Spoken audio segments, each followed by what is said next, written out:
Booby-ganoush sitting on my right nipple. And do you know what? It wasn't a look. Why am I suddenly so old in the hairdressers? This is my meltdown. Yes, if your house is messy and sluttish, then I think some people think that the guests will think you are also messy and sluttish. What a nonsense. What a fucking nonsense.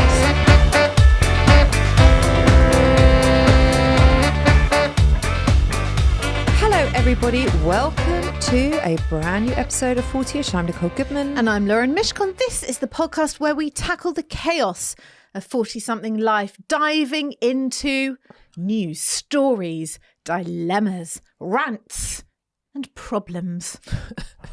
And our own mess. Let's not forget that. Our own mundane shit. Of being middle-aged. Yeah. We were sick of all the expert-led shows, weren't we? We were. They were important. They were informative. They were dry. Not all dry. Dry like overcooked chicken. Dry. No, they weren't all dry. They're not all dry. Some of them are really, really, really, really interesting. Leaving me thirsty, dry. But we just felt like there was so much juice in midlife. There was so much shit to talk about. I mean, where else on a podcast are you going to talk about slippers and dishwashers and washing lines? Where? Nowhere. That's where. Here. That's where. Yeah. And please don't forget that you can subscribe on Apple Podcasts. I'm sure they can't wait now. For early access. You can listen across both our shows, this one and Self-Care Club, and you'll get bonus content you won't get anywhere else. Yes, there was an episode that dropped over in our subscription a couple of weeks ago, which you will only get there. So you are welcome. So please come over. Come be part of the club. That's on Apple Podcasts. And if you've got something to share, big or small, we would love to hear it. So please email us at hello@40ish.co.uk or DM us on Instagram at 40ish.podcast. Look at you, like a proper broadcaster. Rolling off the tongue. You should do. We've only done it for 5 years. That's right. How are you this week, Nicole Goodman? I'm okay. What's happening? I'm all right. I've decided that I think I like, this is very 40ish. How's this for you? Go on. I think I prefer an early dinner. That is the age I've got to this weekend. As of this weekend, I like to eat early. There, I said it. What's I admitted early? it. What's early? Like 6. What? On Saturday night, Yeah. right, I was in King's Cross. I had a workshop in King's Cross. And so Adam decided to come meet me. It was a gorgeous day. We had a little walk around. I finished at 5:15. And about 6:10, we were both a bit peckish. And it was like, can we eat dinner Could now? we? Should we? Anyway, we did. We ate out in King's Cross. Yeah. It was lovely. We were home by like 7:45. Dreamy. It was fucking dreamy. Then we sat and watched a film. Also dreamy. Because you've got time. And then my 15-year-old, 14, nearly 15, came home at 11:30 at night with 5 friends and I made them dinner at midnight. That was extremely kind of you. I mean, I didn't. I just put on some like chicken and chips in the air fryer. That was very kind of you. Well, they were starving and I just thought, isn't this funny? She's eating dinner at midnight and I'm eating dinner at 6 p.m. Look what's happened. It's so weird how things happen in the zeitgeist. So tonight, I'm going out for dinner. And the woman I am going out for dinner with texted me last night and she said, I could just come straight from work. Should we meet at 6? And I was like, what? I was like, what? 6? She's like, I know, proper pensioner age. Yes, And I get it now. I thought about it and I thought, do you know what, actually, I've got to drop Josh off anyway at 5:45. Could just go have dinner. I'll be home at 8. Yeah. This is the stuff that dreams are made of. Yeah. In bed by 9. Not that you will be. I won't be, But you know what I mean? Like then early night can get up. You know, I get up at 6 o'clock in the morning. I know you do. I was in the gym by 6:45 this morning. I want things to be early and efficient. I don't want to fall asleep on a heavy stomach anymore. It's very funny because this is happening now. So tomorrow is my wedding anniversary, 24 years. Wow, that's amazing. And we had a dinner booked in East London.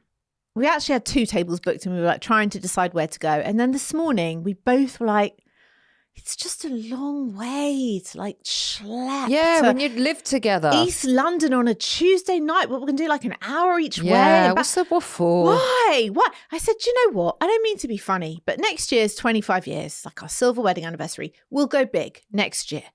This, like, can you be, seriously, like, can you be bothered? Can you be bothered? God, you're going to be married 25 years next year. Yeah. I remember my parents' 25th wedding anniversary so so clearly. I mean, it feels very old. It is. Yeah, it is. I know. Come on. What's the one piece of advice you would give someone starting out in marriage today, been married for 24 years as of tomorrow? I don't believe in this thing about don't go to bed on an argument because actually... Really? Because actually, I think sometimes you can't resolve it that night. And actually, you need the time, the space, the good night's sleep to then come at it fresh in the morning. Agreed. And both be more reasonable. So I know people often say that to you, especially at your wedding. Never go to bed on an argument. But I don't even get that. I think it's okay to go to bed on an argument. I really do. do. I do too. Because also you're going to have a much better time resolving it when both of you aren't as angry and in That's the what moment. I mean. Yeah. A bit of time and space and sleep and a fresh morning, a fresh start. You're both more likely to go, this is where I've got to after 24 years. This is where I've got to with any like niggles and arguments. And I think this is a good marriage advice.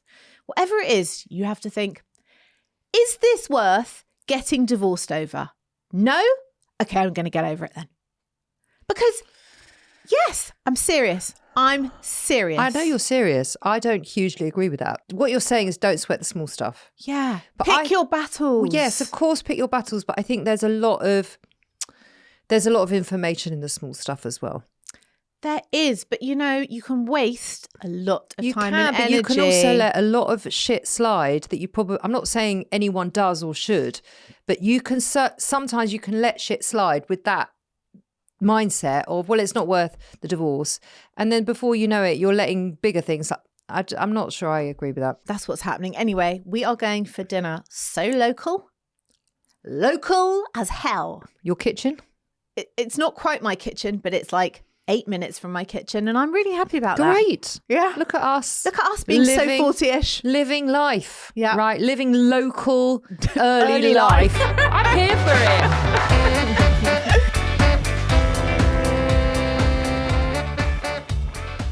We've had feedback this week. Okay. Now, I saw that there was a lot of slipper feedback. I mean, as always, with the minutiae, with the most mundane things, it seems to spark the most feedback. And Slippergate. Yeah, we had a lot of DMs with the slippers, didn't we? Did. Yeah. Because I was talking to you about slippers. Where are we with slippers? Are slippers middle-aged? People have responded. One woman said, Slippergate. Yeah. I have 2 pairs. Yeah. Okay. One is a Primark version of the classic Ugg. But they're not comfortable. Are they not? I haven't tried them. I have. Yeah. The other is a Primark fluffy sandal slipper. Okay. I do find slippers strange, but I wouldn't be without. We've got hard floors and carpets. I hate cold feet, but yes, they are an aged item, she says. For context, I'm 33. I've always had slippers. She's 33 and she listens to the show and she's got slippers. My kids have slippers, but they don't bother with them. My husband hates slippers and he wears Crocs indoors, but that's a whole other conversation. Keep the tootsies warm, she says. Oh, okay. That's interesting. My husband wears Crocs indoors. It's not that interesting. It's just actually not that interesting. I feel like it is. Why? Your interest. You are actually interested in what her husband wears on his feet. Well, I want to know how she feels about Crocs. I feel like she doesn't like them. I feel like Crocs are the most comfortable things ever. And I'm sorry, I'm going to go out on a limb here and I'm going to say something really controversial. Go on. They are more comfortable than Birkenstocks. Yeah, they are. And they're cheaper. A lot cheaper. Oh, they're half the price. Yeah. Although they're expensive. They're 50 quid Crocs now. They shouldn't be, but they are. Morning, girls. I'm only 3 minutes in and I already feel the need to email. Oh my God, she says in capital letters, I love my slippers. Oh, great. I have worn them for over a decade as I have such cold feet, so every season is slipper season. Oh, love it. I have them at my parents' house. I take them to my friends' houses, to hotels when I stay. I literally don't take them off inside. Sadly, they are not gold with a heel. They are Jack Wills. We were talking about, gold slippers with a heel. Yep. They are Jack Wills mule type ones. They're the only ones I haven't worn out in 3 months. And then she sent a separate email saying, P.S. In a menopausal moment, I forgot to sign off the email. Oh, she was so excited about the slippers. So now I have slippers and brain fog, Vicky. Oh, thanks, Vicky. Thanks for always being in touch. Vicky emails us a lot. We really appreciate it. Thank you, Vicky. Slippers, says this woman. Nicole, you have girls. You are unaware of the pain of stepping on a random Lego piece left on the floor. Yeah, but I don't have boys. Yeah, that's what she's saying. Yeah. Slippers are a must in my house. 2 dogs, 2 boys and a girl. Yeah. My preference is barefoot, but Lego and a dog's upset stomach soon made me realise. Oh, no. Slippers are a must. Lauren, how have you managed without, given you have 3 boys? I no longer have the above issues, but I continue to wear them in the colder months. My current pair are a cool, in my opinion, Grey felt clog Birkenstock style from M&S in case Lauren was interested. Now, I am interested because I want that exact slipper, but in the biscuit colour. And they're sold out, Nicole. They're sold out. So I know what she's wearing and they're very nice. In other feedback. Yeah. Graham can do one, says this listener. Graham put me into a dark spin this weekend. We're talking about Graham Norton's new podcast. Here we are, plugging it again. Which is very similar to ours. It's not similar to ours. It's it is ours. Without Graham Norton. Ladies, this woman says you have no need to worry. They even do 2 dilemmas. I know. I've listened to every episode. Have you? Yeah, and now I follow it. Do you? Yeah, I am one of their listeners. I'm adding to his listener numbers. I don't know how I feel about that.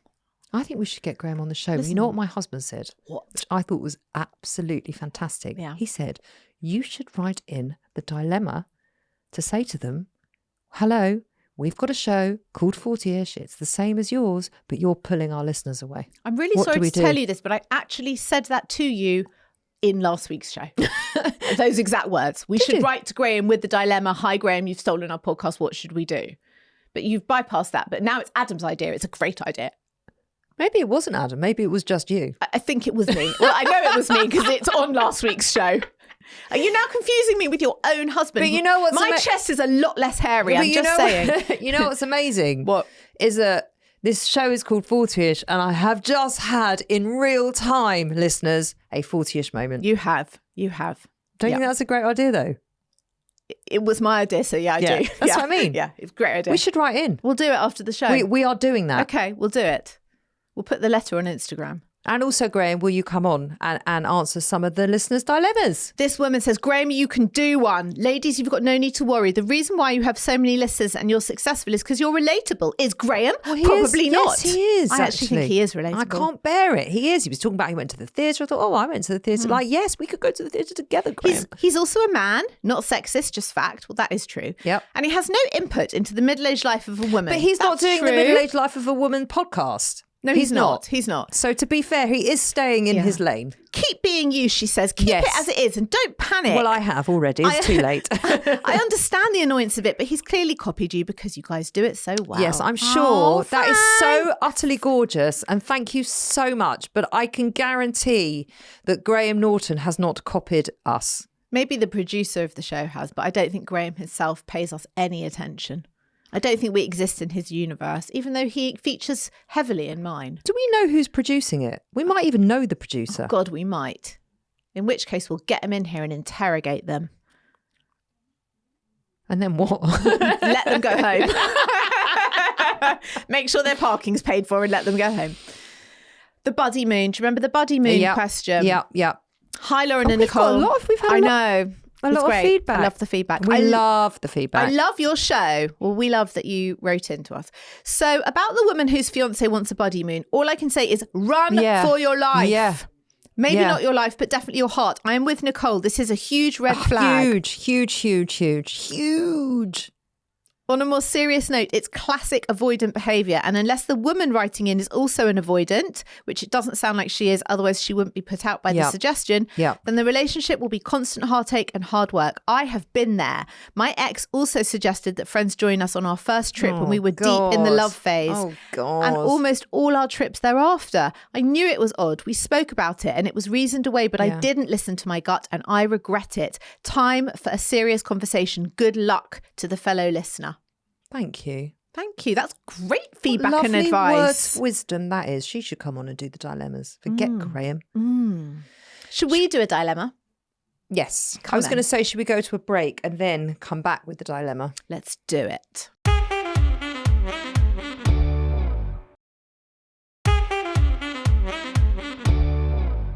Before we dive into your dilemmas, listeners, a quick disclaimer. We are not doctors. We are not healthcare professionals. We are not Graham Norton. So if there is an issue that you are seriously struggling with, please contact a qualified expert. What have we got today? Views required, ladies. Okay. Is it middle-aged or just very sad that I do a whole pre-family visit ultra clean? My other half, who has never cleaned, doesn't understand why the cleaner, coming once a week, even though we also have a robot hoover called Dave, when we have 2 Labradors is just not enough, especially if we have guests. Of course it's not enough. Is it weird or obsessive to want a clean, tidy house when guests are coming with candles lit and cushions plumped, especially family? Why do some men just not get it? For context, I'm 33 and male with another male partner. Why do some men just not get it? For context, I'm 33 and male with a male partner. Thank you so much for your ongoing humour and inspiration. I mean, no, it's not middle-aged or sad. It's normal. It's a bit middle-aged. What, to want a clean and tidy house? Yeah. Like my kids wouldn't give a shit. Yeah. But it's not their house. Do you know what I mean? It's their family house. When they have their own house. You think that it's got a direct, like how people view your house has a direct impact on what they think of you. Yes. If your house is messy and sluttish, then I think some people think that the guests will think you are also messy and sluttish. Yeah, it's pathetic because it's like you clean up. I remember Adam once saying, and I was going around frantically before, I don't know, whoever was coming over, cleaning the toilet, cleaning this and cleaning that. He's like, we do live here. We are allowed to look like we live here. No, we're not. We're not allowed to look like we live it. It has to look like a museum. That sort of shit. What is that? Don't know. What is that? I have a friend who, when she has people coming over, she just gets everything and puts it in the cupboard and she calls it the superficial cleaning company. Yeah, I love it. Like, it's still a mess, but the mess is inside the cupboard. Well, no one can see the mess. No, exactly. I don't think it's sad. I completely understand it. And actually, I really appreciate living in a space and going to a space where there's like nice candles and the aesthetic is nice. I don't really mind about plumped cushions, but I don't think it's sad or weird or middle-aged. No, but to me, it's normal. This is your whole shtick. Yeah. This is just how I go through the world. Yeah. Yeah. Everything is clean and tidy and has a place, and that's the end of it. Yeah. There is no room for anything else. It just doesn't work any other way. No. My friend was actually saying this to me the other day, and she was like, I remember when your kids were little and it never really looked like there was small children living in your home. Like, where was all the plastic? It was there. It was just tidy in a corner. She said, but that's just kind of who you are. And she said, often when you come to my house, I always think, does she think I'm like a terrible, messy slut? I'm like, no, I don't, because you have small kids. And I kind of expect there to be felt tip pens and dollies and things around because they live there. Yeah. So I don't judge it, but I also don't want to live in it. And I think that's okay. Yeah, it's more than okay. But it's funny actually, because when my parents come round, I don't do a whole clean. I just don't, or my sister. But when Adam's parents are coming round, I do a whole clean. Isn't that weird? Interesting. Yeah. Would you do it for family and friends or more for family? No, definitely family and definitely friends. But there are some friends that I wouldn't do it for and some friends that I would. See, I genuinely mean this, but I genuinely do it for me. I know you do. I do. I know. Yeah. I know you do. Because I don't want to live in that space, but that's just how I roll. But to be honest with you, like I might have bits and pieces scattered around that I would tidy up if, say, my in-laws are coming around or certain friends are coming around. Generally, my house isn't in complete disarray anyway. Never. So I've never, ever seen your house messy. Never. Yes, you have. No, I haven't. Like, the worst that happens is Adam leaves his shoes in a very weird place. On the buffet. Like on the You buffet. can't cope with that. I cannot deal. No. But it's never messy. We have a lot of clutter in the house, but it is all in its place. I guess what he's really saying is it weird to feel like people are judging you by the tidiness or messiness of your house? It's ridiculous. It is utterly ridiculous. It doesn't say anything about who you are as a person, about how tidy your house is. Because I would say to him, well, if you're going around to other people's houses and it's a bit messy, are you judging them? Because I'm sure he's not. Nobody is. No, nobody is doing that. I mean, it would have to be hoarder vibes for me to judge. Yeah, I could not agree more. It would have to be like, I've had to climb over 3 bikes and 85 copies of the Daily Mail to get into your living room. I've got a problem with that. Although one of our friends, actually, I'm going around there tomorrow, and their house is always, they both listen to the show. We happened to see them yesterday, so that's why I'm thinking of it. Their house is spick and span, always. But maybe we're the friends that they tidy for. Yeah. Or maybe they're just tidy all the time. Maybe. I don't know the difference because I've only ever seen it when I say perfect every time I go around there. And then I always think, oh, my house is so messy in comparison to this. Your house is not messy. But I'm not judging them. It makes me judge me. What's that about? I don't know. So ridiculous. I don't know, but... What a nonsense. What a fucking nonsense. We just should not be judging ourselves and other people on how tidy our spaces are. It's a nonsense. It doesn't say anything about who we are and what lives in our heart and what we want for ourselves and what we want for others and who we are as a friend or a daughter or a mother or anything. Well, you say that, but there's an element of self-respect. Like if you go into a kitchen and there's a pile of dirty pans everywhere in the sink and it's filthy that is gross. And the floor's sticky, then I think there's an element of like, do you really not care about yourself and your environment? Most people don't generally live like that. No, apart from students. I'm also quite jealous of Dave, the robot Hoover. Yeah. I think I'd like a Dave. I also think we need more information about Dave. Yeah, Dave. Now I've got a golden retriever. I feel like I might need a Dave. I can't believe you don't have Dave. I know I'm shocked sometimes. I mean, I've got Henry. Yeah, but Dave is automatic. Yeah, Henry's not automatic. I feel like with her golden threads, I'm going to need Dave at some point. Golden threads, is that what we call it? That's what we're calling it. Golden no, it's a thing. It's a golden retriever owner. It's when people moan about the fur, the floof, golden retriever owners call it golden threads. No. And I'm like, yes, I'm going with that because it sounds a lot better than dog hair. It also sounds immensely pretentious. It's fine. It's not. It's a golden retriever owner thing. Let me tell you. Don't get involved. Let me tell you. Don't get involved.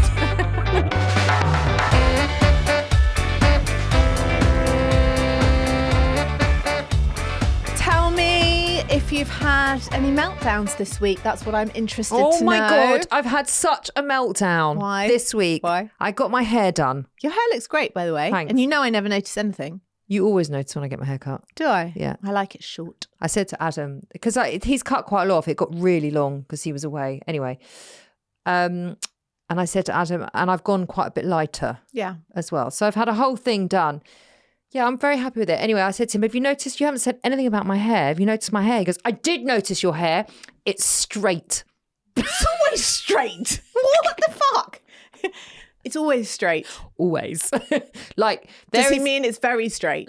I don't know what he meant. I think he just searched for the just nearest find a word and went with that. Anyway, my meltdown is this. Yeah. When I was sat in the hairdressers, you have to sit in front of the mirror. Yeah. Right. Now, I worked in front of a mirror for 30 years. Yeah, you did. So you'd think I'd be used to it. But for some reason, the lighting in the hairdressers is appalling. Like, I felt like I was about 60. Did it give you like a green tinge? I had like quadruple the amount of wrinkles that I do on this video now. I realise I'm being lit front on from James's lovely studio lights, but honestly, thank you, James. That's even better. Oh my God, it's so useful when he puts those big lights on. I looked horrific. And I'm not normally that horrible about myself or feel that bad about myself, but honestly, I could not wait to get, and I love going to see Theo, my hairdresser, who cuts my hair, and we have a lovely chat, and he's a very old friend, so I love catching up with him. I could not wait to get out of this fucking chair. I was about to say the lighting out. That's why they have the magazines, so you don't have to look at yourself in the mirror. But if you know the hairdresser and you chat to them, you can't be reading the magazine. It's rude. Why am I suddenly so old in the hairdressers? This is my meltdown. No. What's yours? I went to a party. I was wearing black. Did you have golden threads on it? No, because I used my Muji hair lint roller on myself before I left the house. Right. So I didn't have golden threads. I was wearing all black. And I was talking to this like woman in TV. And she was saying, oh, I saw you on the hero. Oh, I saw you on Apple right at the top.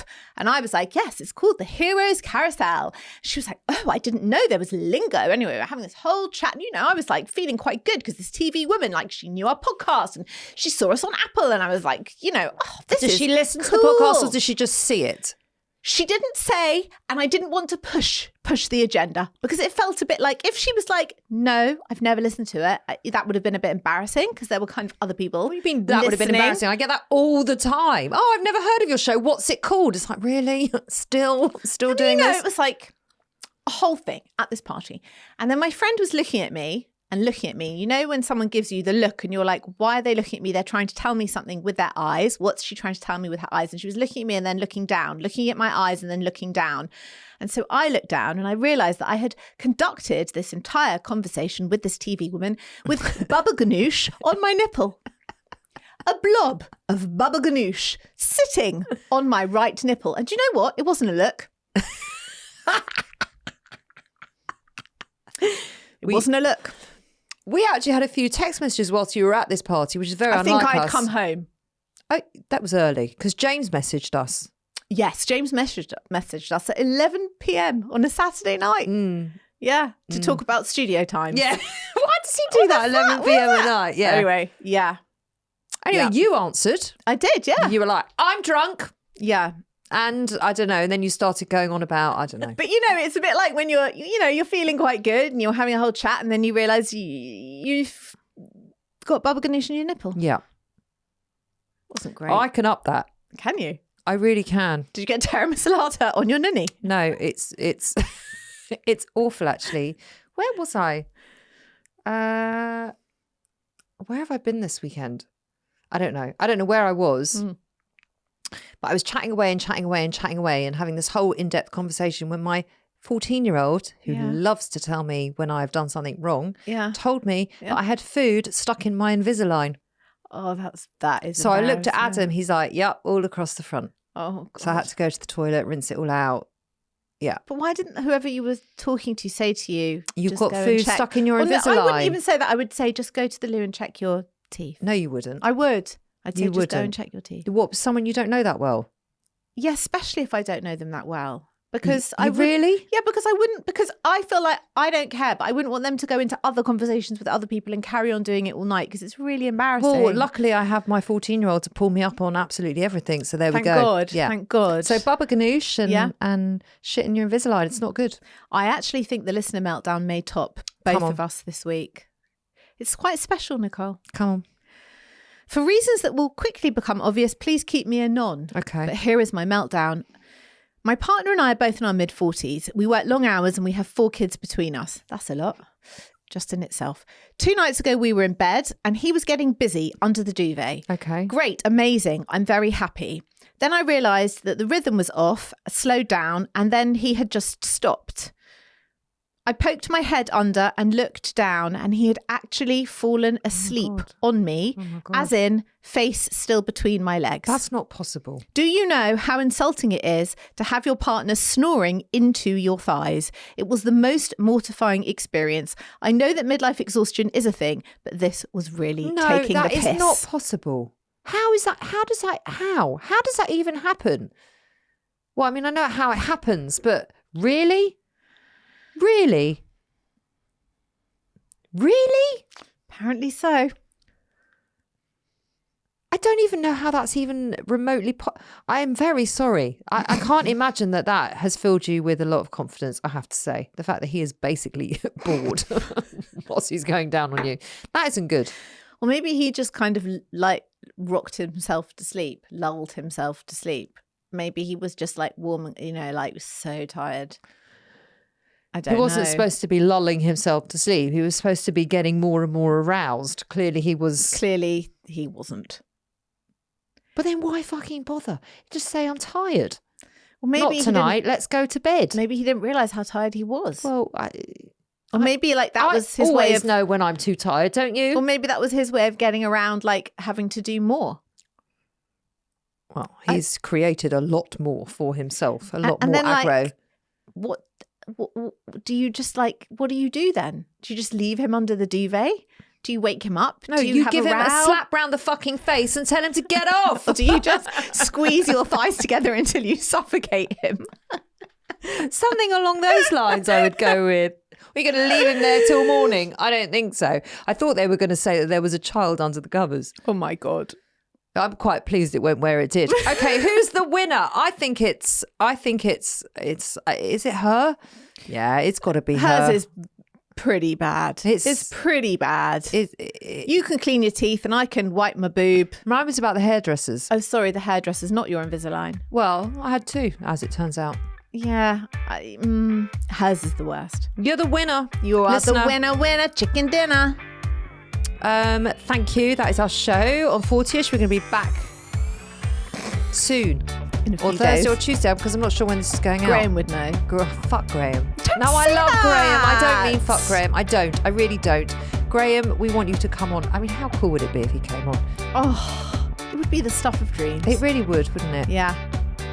We're going to write to him. Yeah. We're going to do that in a now. minute. Yeah. We'll be back soon. Soon. Bye-bye. Bye.